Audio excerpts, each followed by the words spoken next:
Politicians addicted to drugs are not allowed to lead. I have you arrested just like I did with Venezuela President Maduro. Quit drugs already for the sake of the youth's future from Donald Trump, US President. Grabe, ito mga boss. Ito ang tunay na leader mga boss. May malasakit at walang takot. May kamay na bakal mga boss. Labanan ang pinagbabawal na nagiging sanhi ng maraming future mga boss, no, ang pagkasira ng future ng mamamayan at ng mga kabataan mga boss. Dito ko na aalala si dating Pangulong FPRRD mga boss dahil mayroon din siyang ganitong mindset na labanan hindi ang kanya para sa kanyang sarili kundi sa kapakanan ng mamamayang Pilipino at sa bansang Pilipinas mga boss. Nilabanan niya pinagbabawal na gamot para lang masugpo at maprotektahan ang future ng mga kabataan mga boss, no. Isinakripisyo niya ang kanyang sarili at ito nga ay nasa dahig ICC na siya ngayon na sinasabing pinagbabayaran niya dahil sa hindi matanggap na mga kalaban mga boss, no,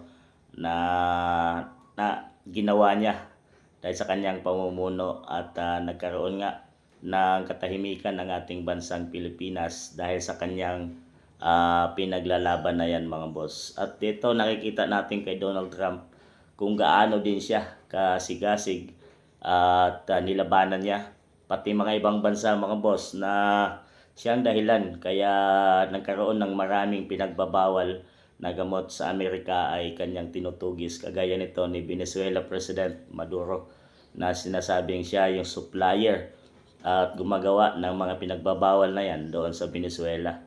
So kanyang tinatarget mga boss. So sad to say na dito sa ating bansa ngayon sa Pilipinas ay walang ganong kamay na bakal si PBBM mga boss para labanan itong pinagbabawal.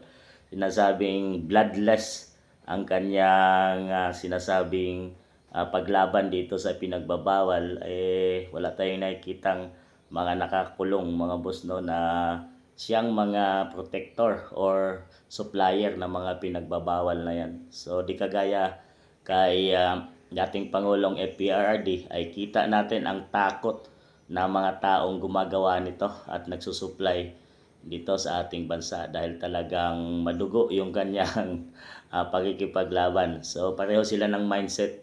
Ini talagang tumigil na ang lahat kung sino man sa mga leader ng bansa ang mayroong ganito na patuloy na gumagawa ng kalukuhang ito ay sinampulan niya na ang Venezuela President na hindi natatakot itong si Donald Trump na sugpuin dahil para ito sa kapakanan ng kanyang nasasakupan sa USA. So talagang naalala natin dito si dating Pangulong FPRRD mga boss na nilalaban din niya ang kapakanan ng bansang Pilipinas, ang mamamayang Pilipino. Sad to say ay nakakulong siya sa dahig ngayon. Sana nga lang mayroong pagkakataon na matulungan or makita ito ni Donald Trump na ano na ang nangyari sa kanyang kaibigan dahil talagang magkasangga itong dalawang ito mga boss.